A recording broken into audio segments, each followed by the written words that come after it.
বিসমিল্লাহির রহমানির রহিম। আসসালামু আলাইকুম রহমতুল্লাহ। তো আজকে যে বিষয়টা নিয়ে কথা বলতে চাচ্ছি সেটা হচ্ছে ধনী মানসিকতা আর গরিব মানসিকতার মধ্যে পার্থক্য কোথায়।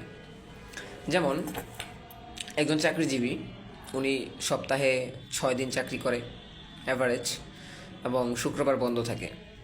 তো এই ক্ষেত্রে দুই ধরনের মানসিকতা থাকে এই মানুষগুলোর মধ্যে। একটা হচ্ছে ধনী মানসিকতা কারা আর গরিব মানসিকতা কারা।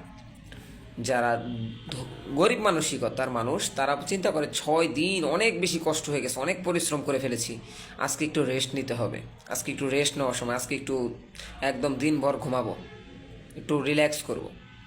আর যারা ধনী মানসিকতার মানুষ তারা চিন্তা করে আজকে একটা সুযোগ পেয়েছি, আজকে একটা বন্ধের দিন, এই সুযোগটাকে কাজে লাগে কিভাবে আমি এক্সট্রা ইনকাম করতে পারি, আমার নিজের পরিবারটাকে আরও ভালো রাখতে পারি, কিভাবে একটা পার্মানেন্ট ইনকামের জায়গা আমি দাঁড় করাতে পারি। এটা হচ্ছে ধনী মানসিকতার মানুষ। পৃথিবীতে সফল তারাই হয় যারা ধনী মানসিকতার হয়। ধন্যবাদ।